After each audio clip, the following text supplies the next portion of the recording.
Hello everyone, I am Professor Shailendra Chaudhary, welcoming you all in finance foundation. आज हम लोग financial management subject में capital budgeting unit को start करने के लिए जाएंगे। तो न्यूमेरिकल स्टार्ट करने के पहले मैं एक बेसिक सा इंट्रोडक्शन आप लोगों को दे देता हूँ कि आपका सब्जेक्ट क्या है। तो देखिए, तो यहाँ पे जो सब्जेक्ट है वो है आपके पास फाइनेंशियल मैनेजमेंट।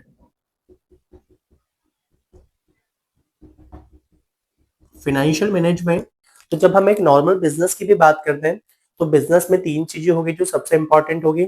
कि सबसे पहला तो वो कि फंड का अरेंजमेंट कैसे करना है, कि बिजनेस को रन करने के लिए आपको कैपिटल की जरूरत होगी, मनी की जरूरत होगी। तो मनी कहाँ से अरेंज करना है, सबसे पहला ये डिसीजन हो गया। जो दूसरा वाला डिसीजन हो गया वो होगा कहाँ पे इन्वेस्ट करना है जिससे मुझे मैक्सिमम रिटर्न मिले। थर्ड वाला जो होगा, जो मेरे पास सरप्लस बचा है, दैट मीन्स जो प्रॉफिट है उसका क्या करना है। तो वही फाइनेंशियल मैनेजमेंट में भी होगा। बेसिकली आपके पास तीन तरह के डिसीजन होंगे। जो सबसे पहला डिसीजन होगा, जो मैंने आपको बताया कि पैसा कैसे रेज करना है, वो क्या होगा आपके पास फाइनेंसिंग डिसीजन। तो जो सबसे पहला डिसीजन होगा वो होगा आपके पास फाइनेंसिंग डिसीजंस। तो फाइनेंसिंग डिसीजंस का मतलब है कि पैसा कहाँ से रेस करना है, तो वो क्या हो गया फाइनेंसिंग डिसीजन में। अब आपके पास बहुत सारे इंस्ट्रूमेंट हो जाएंगे, डेट हो जाएगा, इक्विटी हो जाएगा, इसके बाद प्रेफरेंस शेयर हो जाएगा, शॉर्ट टर्म बोरोइंग कुछ आ जाएगी, तो सबका सब क्या आ जाएगा आपके पास फाइनेंसिंग डिसीजंस के अंदर आ जाता है। जो दूसरा वाला डिसीजन होगा वो होता है आपके पास इन्वेस्टमेंट डिसीजन। इन्वेस्टमेंट डिसीजंस का क्या मतलब है कि जो भी आपके पास पैसा आया है, जो भी आपके पास फंड है, उसको आप कहाँ पे लगाने वाले हो, कहाँ पे डिप्लॉय करने वाले हो, वो किसके अंदर आ जाएगा इन्वेस्टमेंट डिसीजंस में। इसके बाद होगा आपके पास डिविडेंड डिसीजन। तो डिविडेंड डिसीजंस का क्या मतलब है, जो भी आपके पास सरप्लस होगा उसका आपको क्या करना है, वो क्या आ जाएगा यहाँ पे डिविडेंड डिसीजंस में। कि आपको वापस बिजनेस में लगाना है रिटेन अर्निंग के फॉर्म में, या डिविडेंड के फॉर्म में प्रॉफिट को डिस्ट्रीब्यूट कर देना है। तो आपके पास ये तीन तरह के डिसीजंस होंगे जो आप हर समय लेने वाले हैं। अब हम लोग क्योंकि कैपिटल बजटिंग स्टार्ट कर रहे हैं तो वो आता है आपके पास इन्वेस्टमेंट डिसीजंस में।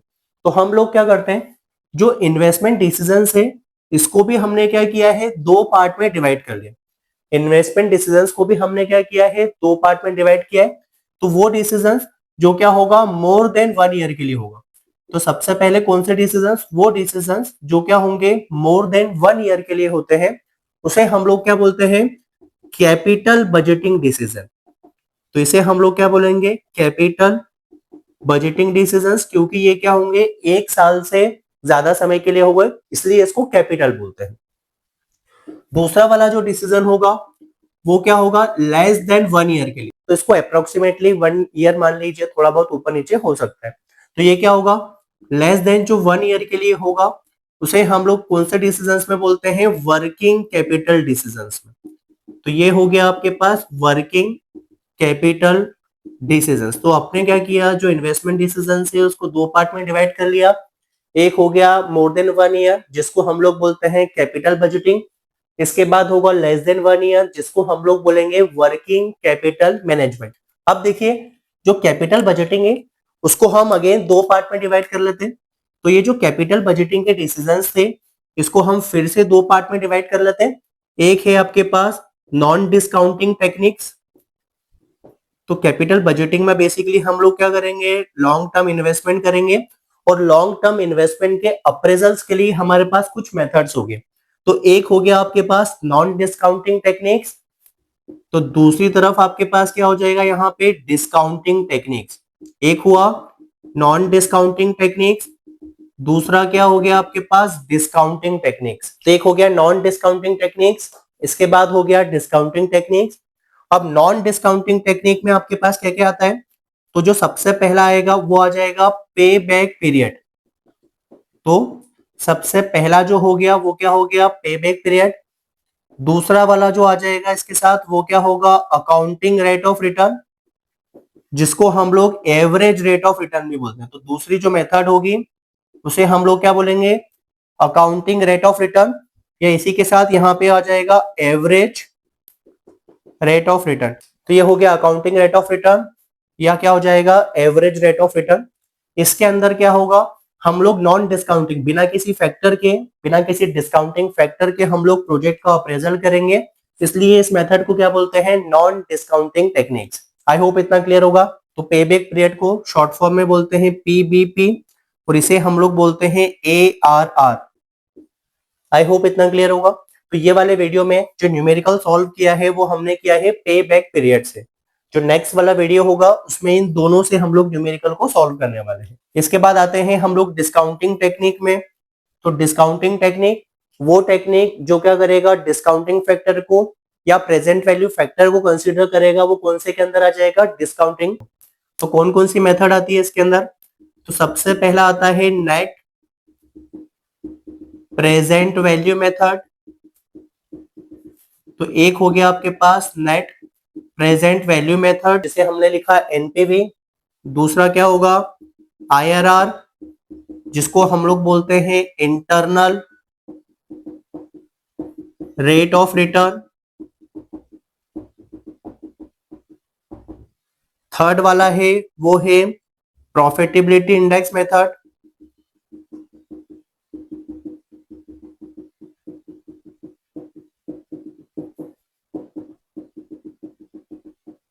से शॉर्ट फॉर्म में बोलते हैं पीआई। और जो फोर्थ वाली मेथड है इसे हम लोग बोलते हैं terminal value method. I hope आपको इतना समझ में आया होगा। अब हम लोग क्वेश्चन की तरफ मूव करते हैं। तो आज हम लोग पेबैक पीरियड मेथड से क्वेश्चन को सॉल्व करने के लिए जाते हैं। तो देखिए यहाँ पे अब हम लोग क्वेश्चन को सॉल्व करने के लिए जा रहे हैं। तो यहाँ पे क्वेश्चन में गिवन है कि कंपनी है एक इन्वेस्टमेंट प्रपोजल को देख रहा है, जिसका जो कॉस्ट है वो कितना दे के रखा है, 70,000 का। एक्सपेक्टेड लाइफ जो गिवन है वो गिवन है हमारे पास 5 इयर्स की। कोई भी हमारे पास सेल्वेज वैल्यू नहीं है। इसके बाद जो डेप्रिसिएशन की जो मेथड गिवन है वो है आपके पास स्ट्रेट लाइन मेथड। इसके बाद जो टैक्स रेट गिवन है वो गिवन है हमारे पास 40% का। आई होप इतना क्लियर होगा। अब हमें क्या निकालना है, तो हमें जो निकालने का बोला है वो बोला है कि पेबैक पीरियड हमको कैलकुलेट करना है, और इसके लिए जो कैश फ्लोज है वो हमें देके रखा है। यहाँ पे जो आप देखेंगे CFBT लिखा हुआ है। तो यहाँ पे जो CFBT का मतलब होता है वो होता है कैश फ्लो बिफोर टैक्स। अब देखिए, जब भी हम लोग प्रोजेक्ट का अप्रेजल करते हैं या एक बेसिक सा अगर हम बिजनेस का एग्जांपल लेते हैं, तो हमारे लिए हम इनकम किसको कंसीडर करते हैं, जो सारे के सारे एक्सपेंसेस को माइनस करके आता है। यही तरीका होता है। तो बेसिकली उस पॉइंट ऑफ टाइम पे जो भी हमारा कैलकुलेशन होगा वो किसके बेसिस पे होगा, नेट इनकम के बेसिस पे। नेट इनकम का क्या मतलब हो गया कि जो सारे के सारे एक्सपेंसेस को माइनस करके हम लोग जनरेट करते हैं वो या तो हमारा प्रॉफिट होता है या हमारे लिए नेट इनकम होगा। वैसे ही जब हम बिजनेस करते हैं तो बिजनेस में हमारे पास दो तरह के कैश फ्लो होने वाले। एक होगा आपके पास कैश आउटफ्लो,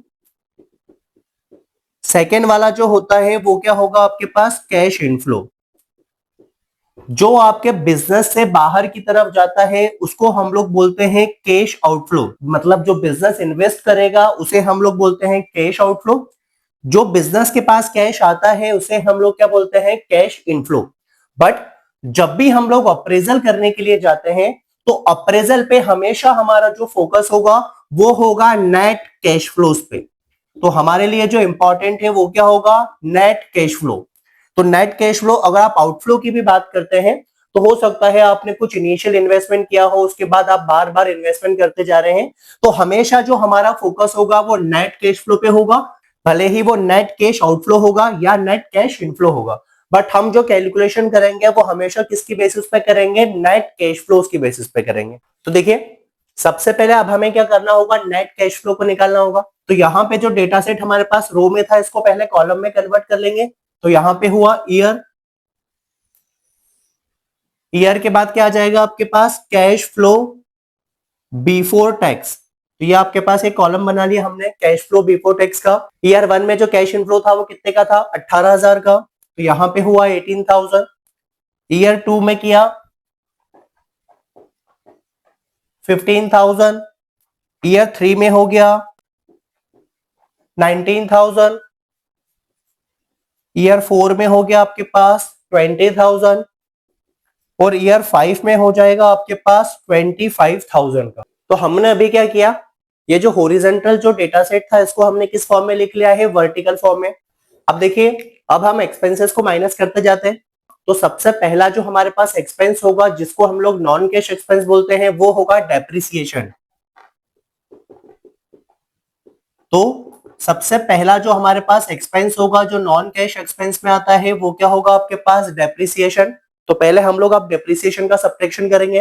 अब डेप्रिसिएशन तो हमें क्वेश्चन में गिवन नहीं है, तो डेप्रिसिएशन का हम लोग अब कैलकुलेशन करने के लिए जाते हैं। तो देखिए डेप्रिसिएशन का जैसे प्रीवियस वीडियो में बताया है आपको कि डेप्रिसिएशन का जो फॉर्मूला होगा वो होगा आपके पास कॉस्ट माइनस हम लोग कर लेते हैं सैल्वेज वैल्यू, और अपॉन में जो आपके पास आ जाएगा वो आ जाएगा एस्टिमेटेड लाइफ। आई होप इतना क्लियर होगा। तो cost minus salvage value upon में क्या आ गया, एस्टिमेटेड लाइफ। जो कॉस्ट गिवन है वो कितना गिवन है, 70,000। क्वेश्चन में क्या देके रखा है, नो सैल्वेज वैल्यू, तो वहां पे लिखा 0। अपॉन में जो एस्टिमेटेड लाइफ है वो कितना ईयर है, 5 ईयर्स, तो 5 का डिवाइड किया, 70,000 डिवाइड बाय 5, तो जो आपके पास डेप्रिसिएशन का अमाउंट आ गया है वो कितना आ गया है, 14,000 का। क्योंकि हम स्ट्रेट लाइन मेथड से डेप्रिसिएशन को चार्ज कर रहे हैं, तो जो डेप्रिसिएशन रहेगा वो पांचों ईयर में सेम हो गया। तो ये 14,000 14,000 14,000 14,000। आई होप इतना क्लियर होगा। अब इसके बाद हम लोग क्या निकालेंगे, प्रॉफिट बिफोर टैक्स। अब प्रॉफिट बिफोर टैक्स निकालने के लिए क्या करेंगे, जो आपके पास कैश फ्लो बिफोर टैक्स था इसमें से क्या कर देंगे, डेप्रिसिएशन का माइनस कर देंगे। तो 18,000 में से 14,000 का सब्ट्रैक्शन होगा तो ये हो जाएगा 4,000। 15,000 में से 14,000 का सब्ट्रैक्शन किया तो हुआ 1,000। 19,000 में से 14,000 का सब्ट्रैक्शन किया तो ये हो गया आपके पास 5,000। 20,000 में से 14,000 का सब्ट्रैक्शन किया तो ये हो जाएगा आपके पास 6,000। एंड 25,000 में से 14,000 का जब हम सब्ट्रैक्शन करेंगे तो हमारे पास आ जाएगा 11,000। अब देखिए ये हमने क्या निकाला है, प्रॉफिट बिफोर टैक्स निकाला है। अब इस प्रॉफिट पे हम लोग क्या करेंगे, टैक्स चार्ज करेंगे। तो यहां पे आ जाएगा टैक्स, जो टैक्स का रेट देके रखा है वो गिवन है 40%। तो टैक्स यहां पे किया हमने 40%। 4,000 का 40% हो जाएगा यहाँ पे 1,600। 1,000 का 40% हो गया आपके पास 400। 5,000 का 40% हुआ 2,000। 6,000 का 40% हो गया 2,400। एंड 11,000 का 40% आ गया आपके पास 4,400। आई होप इतना क्लियर होगा।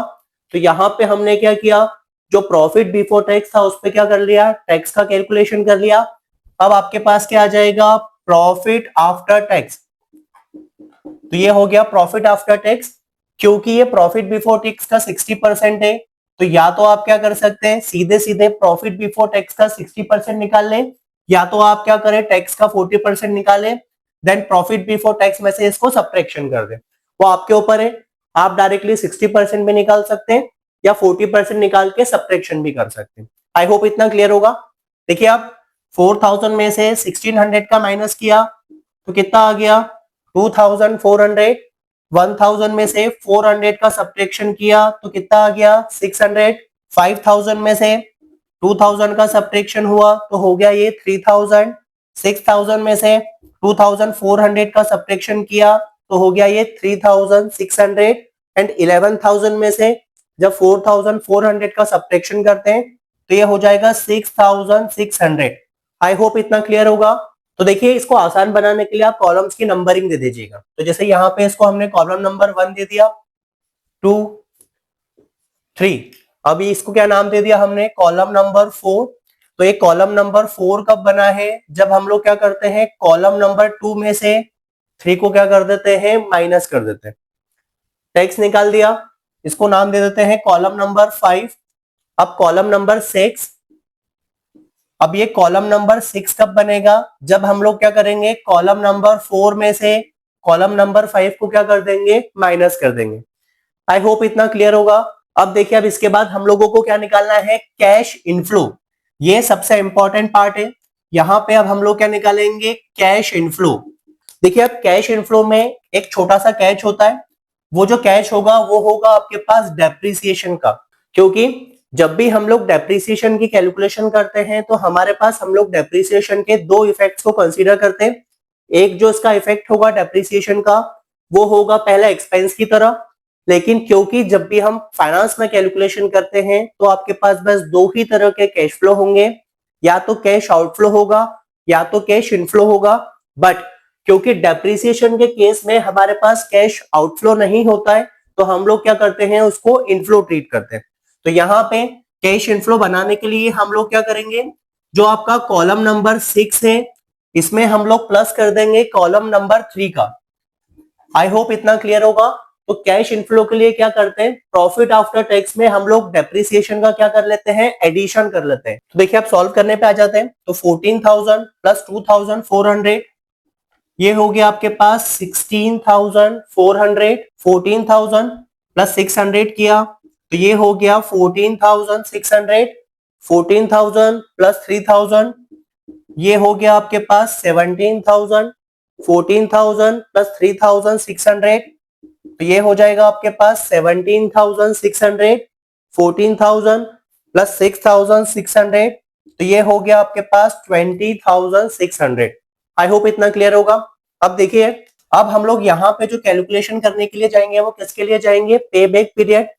पे बैक पीरियड का मतलब है वो पीरियड जिसमें आप आपका जो आउटफ्लो है, जो इन्वेस्टेड अमाउंट है उसको आप रिकवर कर पाएंगे। फिर से सुनिएगा, पे बैक पीरियड वो पीरियड जिसमें आप इन्वेस्टमेंट अमाउंट को क्या कर पाएंगे, रिकवर कर पाएंगे, वो क्या होगा आपके पास, पे बैक पीरियड।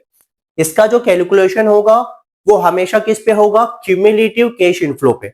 तो इसका फोकस क्यूमुलेटिव पे क्यों होता है, क्योंकि एक पर्टिकुलर ईयर के बाद आपको पता चल जाएगा कि आपने कितना अमाउंट रिसीव कर लिया। तो पे बैक पीरियड के केस में हमारे पास एक लास्ट वाला जो कॉलम बनेगा वो बनेगा क्यूमुलेटिव कैश इनफ्लो का। तो यहाँ पे एक कॉलम बनेगा आपके पास क्यूमुलेटिव कैश इनफ्लो का। इसके लिए हम लोग जैसे छोटे क्लासेस में मीडियन वगैरह निकालते समय करते थे, सेम वही करेंगे। ये वाला अमाउंट एज इट इज रहा, तो 14,400 यहाँ पे एडिशन होगा तो ये हो जाएगा आपके पास 31,000। तो 16,400 में 14,600 का एडिशन किया तो वो हो गया 31,000। 31,000 में 17,000 का एडिशन किया तो ये हो गया 48,000। 48,000 में 17,600 का एडिशन किया तो ये हो जाएगा आपके पास 65,600। तो 65,600 में जब हम 20,600 का एडिशन करते हैं तो ये हो जाएगा आपके पास 86,200। आई होप इतना क्लियर होगा आप लोगों को। अब जो हमारा आउटफ्लो था वो कितना था, 70,000। अगर किसी भी ईयर में वो 70,000 मिल जाता तो वो आपका क्या हो जाता, पे बैक पीरियड सीधे सीधे ईयर्स में कैलकुलेट हो जाता। बट क्योंकि ये अमाउंट यहाँ पे नहीं दिख रहा है, इसका मतलब है कि जो आपका पे बैक पीरियड होगा वो क्या होगा, ईयर्स और मंथ का क्या होने वाला है, कॉम्बिनेशन होने वाला है। तो एक फॉर्मूला बता रहा हूँ, सभी में आपको यही काम आ जाएगा। ये हमारे पास पे बैक पीरियड का फॉर्मूला होगा। तो देखिए आप ये सेम फॉर्मूला सब जगह पुट कर सकते हैं। यहाँ पे फॉर्मूले में वैल्यूज को पुट करके देख लेते हैं। तो कंप्लीटेड ईयर्स का क्या मतलब होगा, तो देखिए मुझे जो कैश फ्लो रिसीव करना है वो कितना करना है, 70,000 का। यहाँ पे देखिए कहीं पे 70,000 दिख रहा है क्या, नहीं दिख रहा है। उससे जो छोटा नंबर दिख रहा है वो कितना दिख रहा है, 65,600 का। ये कितने ईयर्स के बाद मिल रहा है, 4 ईयर्स के बाद। दैट मीन्स कि हमारे 4 साल तो कंप्लीट हो चुके। यहाँ पे जो कंप्लीटेड ईयर्स लिखा हुआ है इस पे हम लोग क्या लिख लेंगे, 4। तो यहाँ पे लिखा हो 4 प्लस, अब यहाँ पे क्या आ गया, रिक्वायर्ड आउटफ्लो। रिक्वायर्ड आउटफ्लो का मतलब है कि कितना अमाउंट मुझे रिकवर करना था, कितना मैंने रिकवर कर लिया, और जो बचा हुआ वाला अमाउंट रहेगा वो क्या रहेगा, रिक्वायर्ड आउटफ्लो। तो देखिए यहाँ पे जो मेरा आउटफ्लो था वो कितने का था, 70,000 का। तो ये हुआ 70,000 माइनस, अब देखिए मैं हमने 4 साल तक कितना रिकवर कर लिया है, 65,600। तो यहाँ पे लिखा हमने 65,600 upon inflow of next year, मतलब नेक्स्ट ईयर का जो इनफ्लो है वो कितना है, 20,600। तो यहाँ पे हमने लिखा 20,600, जो इसमें हम मल्टीप्लाई कर देंगे तो वो किससे कर देंगे, 12 से। तो यहाँ पे क्या हुआ, 4 प्लस, जब हमने सब्ट्रैक्शन किया तो कितना आ जाएगा, 4,400। तो ये हुआ यहाँ पे 4,400, डिवाइड करेंगे इसको 20,600 से, 20,600 मल्टीप्लाई किया 12 से, 0 से 0 कैंसिल कर दिए, आप चाहे तो मल्टीप्लाई करके डिवाइड कर लीजिएगा। तो जब हम लोग इसको सॉल्व करते हैं तो हमारे पास जो आंसर आ जाएगा वो आ जाएगा 2.56। तो ये हो जाएगा आपके पास 4 प्लस 2.56। आई होप इतना क्लियर होगा। तो यहाँ पे होगा 4 प्लस 2.56। अब जो इंटरप्रिटेशन होगा आंसर का वो क्या होगा, तो इसको हम लोग लिखेंगे यहाँ पे 4 years 2.56 मंथ्स। तो यहाँ पे क्या हो गया 4 years 2.56 मंथ्स। आई होप इतना क्लियर होगा, आपको क्वेश्चन समझ में आया होगा। अगर वीडियो अच्छा लगा है तो लाइक करें, शेयर करें, सब्सक्राइब करें, जिससे आपके पास फर्दर वीडियोस का नोटिफिकेशन आ जाए। Thank you so much for watching.